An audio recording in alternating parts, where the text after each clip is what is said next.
Salut à tous, bienvenue sur ma chaîne YouTube. C'est un nouveau format que je teste aujourd'hui. Le but c'est vraiment de pouvoir vous expliquer un concept de manière assez simple sans pour autant y mettre beaucoup d'artifices. Que ce soit en termes de montage ou même en termes de contenu, enfin de vidéo, je trouve que ça parle plutôt bien. J'avoue que je me suis un peu inspirée des Guillaume Moubèche et autres qui ont commencé ce type de format, donc je me suis dit que ça pouvait être sympa de commencer à faire des vidéos dans ce format-là. Pour ceux qui ne me connaissent pas encore, je m'appelle Shannon, j'ai 10 ans d'expérience en vente et j'accompagne les entrepreneurs et les commerciaux à vendre plus et à vendre mieux grâce à la psychologie. Et justement, la psychologie, ça va un peu être le sujet de cette vidéo aujourd'hui. Pourquoi les gens achètent de l'émotion et pas des produits? Alors, je sais, il y en a beaucoup qui disent « Oui, mon produit, il est génial, il va vous permettre de faire ci, il va vous permettre de faire ça. » Alors, c'est très bien, mais les gens n'achètent pas des fonctionnalités et ils n'achètent pas une finalité en soi. Ils achètent avant tout de l'émotion. Et ça a son importance. La pire erreur que je vois, c'est que les entrepreneurs et les commerciaux, et même les marketeurs, vous pensez que mettre en avant uniquement des bénéfices rationnels, je dirais, et ou des fonctionnalités vont permettre aux gens d'acheter. Sauf qu'aujourd'hui, les gens ont envie d'avoir accès beaucoup plus rapidement à l'information et ils n'ont pas forcément envie de réfléchir. La problématique, c'est qu'en étant beaucoup trop rationnel,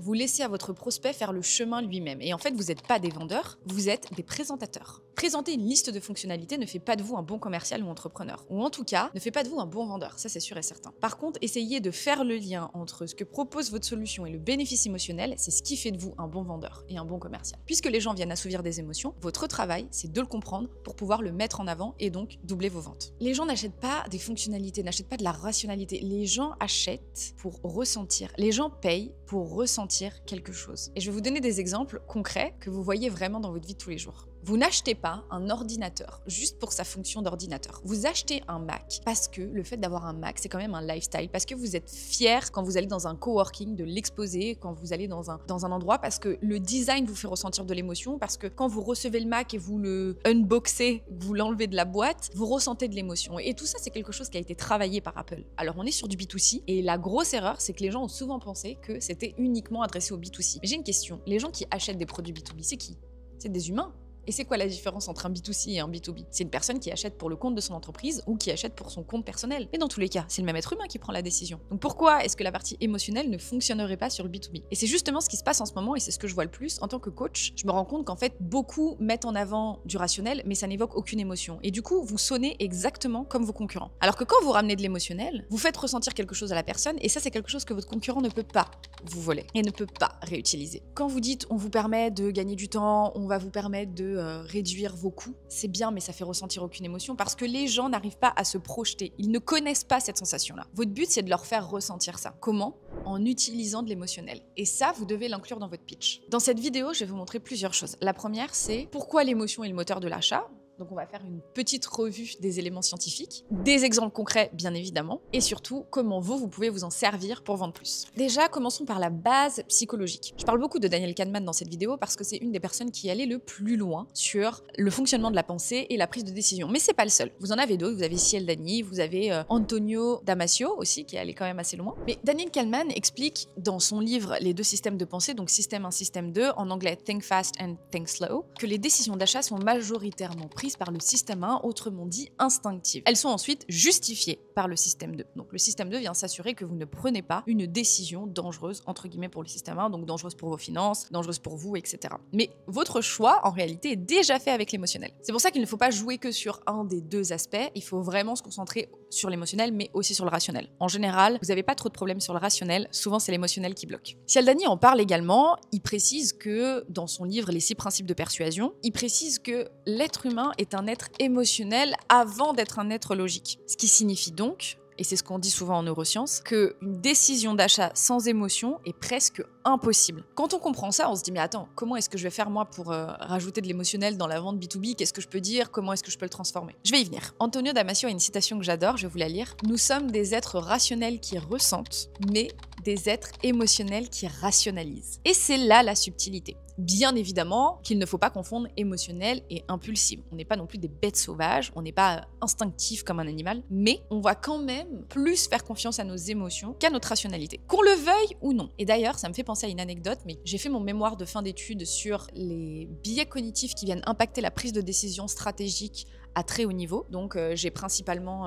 interviewé des grands cabinets de conseil, des grands dirigeants de grosses boîtes, etc. Où on peut se dire, mais attends, eux, quand même, ils sont quand même plutôt rationnels. Et ben, quand je leur ai posé la question en disant, est-ce que vous pensez être quelqu'un de rationnel ou en tout cas prendre vos décisions de manière rationnelle, ils m'ont tous dit oui. Puis bien évidemment, je rationalise, je suis quelqu'un rationnel, je fais confiance aux faits. Et quand je leur ai demandé quelle était la première chose à qui ils se fiaient quand ils devaient prendre une décision, ils m'ont tous répondu leur instinct. C'est la chose la moins rationnelle qui existe.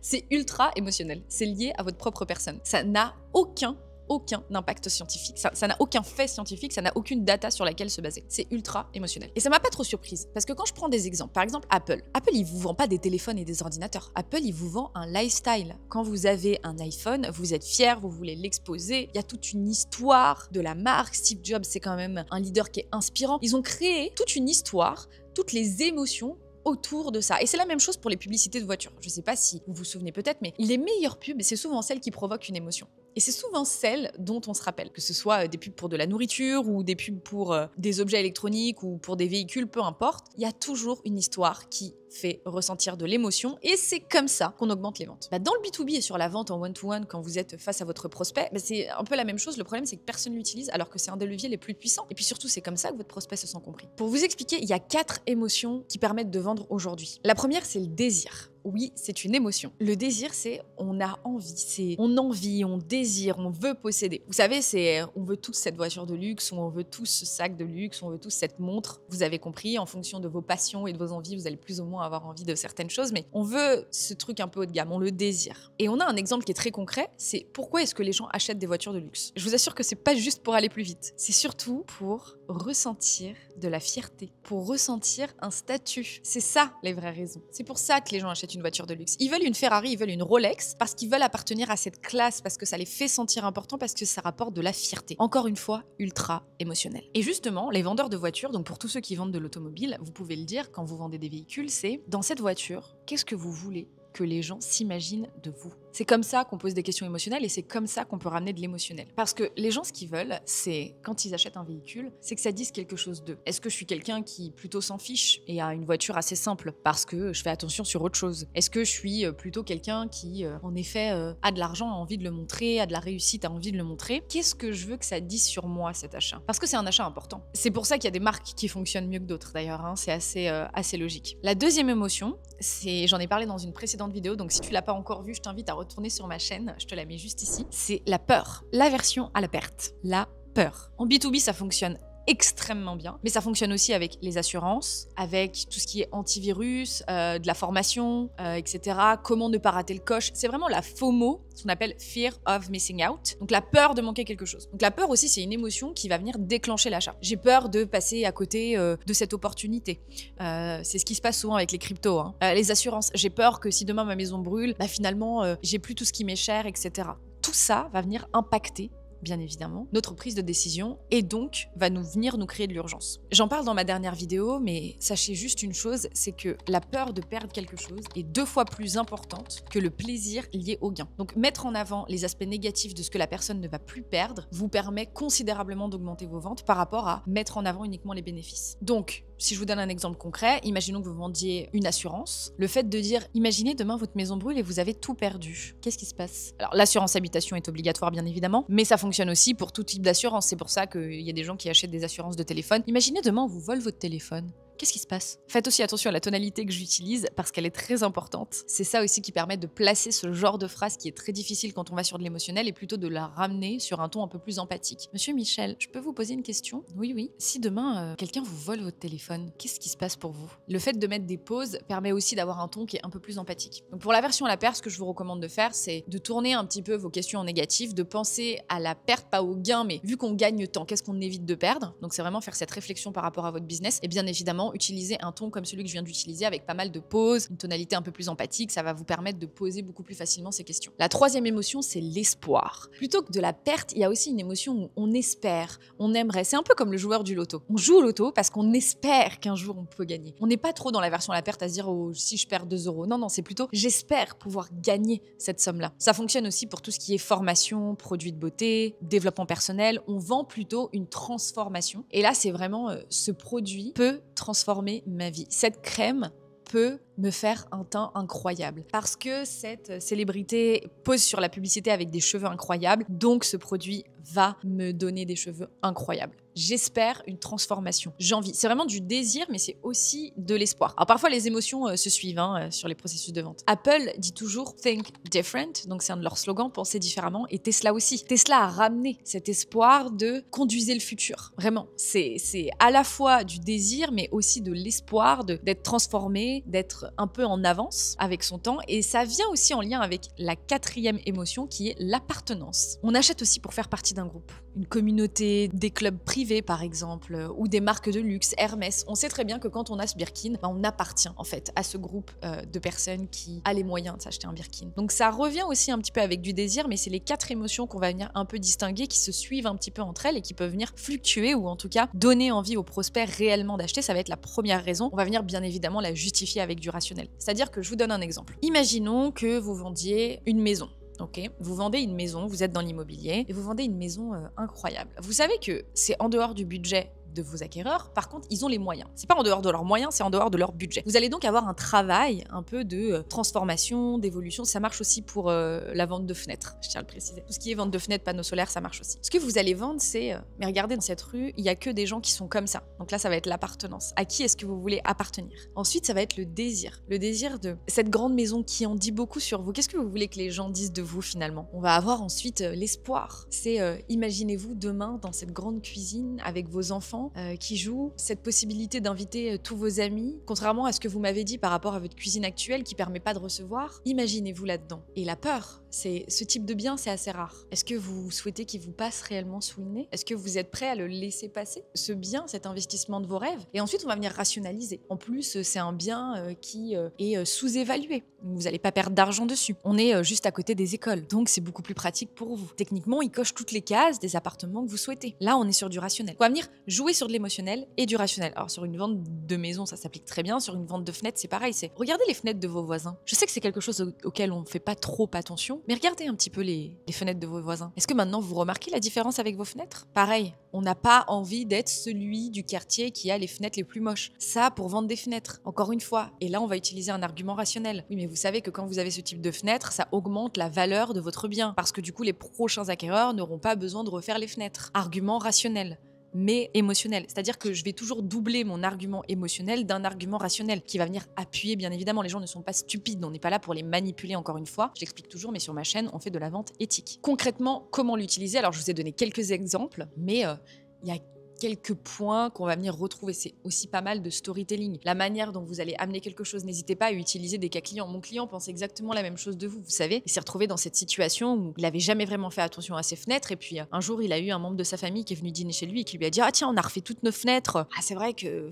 ça change tout quand même dans un appartement. » Et puis là, vous vous êtes amené à regarder un petit peu vos fenêtres et vous rendre compte qu'en fait, ça gâchait un petit peu votre appartement et que en termes d'insonorisation, c'était pas dingue. Et puis surtout, pour la chaleur, ça retient pas forcément la chaleur. C'est mal doublé, des fenêtres sales, ça se voit tout de suite. Ça vient impacter, bien évidemment, la vision qu'on a de votre bien. Donc tout storytelling que je vais venir créer autour d'une simple fenêtre a beaucoup plus d'impact que juste de dire « Oui, enfin, une fenêtre sur une maison, ça augmente la valeur perçue. » Oui, d'accord, mais je ressens aucune émotion. J'ai du mal à me projeter, j'ai du mal à voir comment ça peut être intéressant pour moi parce que là, tu es juste en train de me vendre un futur bénéfice sur lequel j'ai pas vraiment de vision. Je vous donne un autre exemple. Imaginons que vous soyez coach. Plutôt que de dire mon programme dure 3 semaines, faut plutôt dire, pour vous donner un exemple, Marie, elle a 32 ans et elle a perdu 5 kilos en 3 semaines. Et donc, elle m'a dit qu'elle avait retrouvé confiance en elle, justement grâce au programme, que pour elle c'était super simple de l'appliquer parce que voilà, elle avait une vie où elle était ultra active. Là, ce qui va se passer, c'est que votre prospect va penser à la place de Marie et il va se dire « Ah bah tiens, mais moi aussi j'arrive à connecter avec Marie ». Votre objectif, c'est de projeter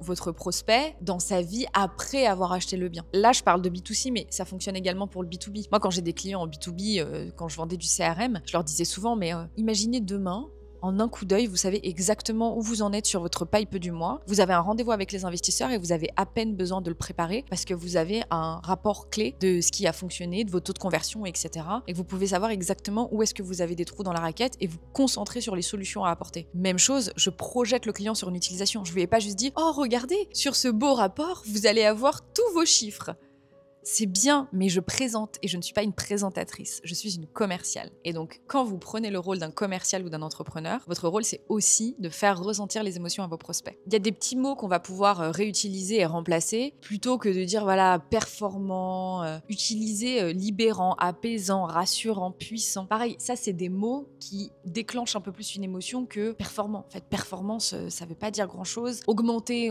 pareil, on n'a pas vraiment de ratio. Évitez d'utiliser des choses comme ça, des mots trop rationnels. Essayez d'utiliser un petit peu d'émotionnel et ça marche aussi dans vos discours de prospection parce que sinon, ça suscite pas assez d'intérêt. N'oubliez pas, et c'est ce que je vous dis dans ma vidéo précédente, que l'émotion passe aussi par la peur de rater une opportunité. Donc, le FOMO, c'est quand même ce qui fonctionne le plus et donc le prospect doit se rendre compte de tout ce qu'il perd à l'instant T, mais aussi de ce qu'il continuerait à perdre s'il ne saisit pas cette opportunité. Et juste pour vous donner un exemple, mais j'ai des élèves dans l'académie qui, en changeant un petit peu leur discours avec un impact un peu plus émotionnel, ont totalement doublé leur prise de rendez-vous. C'est-à-dire qu'ils ont fait x3 sur leur pipe, x3 sur leur prise de rendez-vous, et donc x3 sur leur closing. Et c'est des petites choses à changer qui sont pas forcément incroyables, mais qui sont juste assez logiques si on comprend la psychologie et l'être humain. Et c'est justement ce que je vous partage sur cette chaîne. Pour récapituler, les gens n'achètent pas un produit. Ils achètent un produit pour ce qu'il représente émotionnellement. Donc la partie émotionnelle, c'est vraiment le levier à activer en priorité. Si vous voulez, mettez-moi en commentaire ce que vous vendez de manière rationnelle et je vous dirai s'il y a un levier émotionnel et je vous répondrai. Surtout, abonnez-vous. Activez la cloche des notifications, mettez un petit like si vous avez aimé cette vidéo, si vous voulez apprendre à vendre avec de l'émotion. Et surtout, j'organise une masterclass le 26 juin pour vous apprendre justement à utiliser les leviers psychologiques dans la vente et à vendre plus sans forcer, grâce à la psychologie que j'étudie énormément. Je vous mets un lien d'inscription en commentaire, c'est totalement gratuit, c'est 1 heure de pure valeur. Donc inscrivez-vous, loupez pas ça, et je vous dis à la semaine prochaine.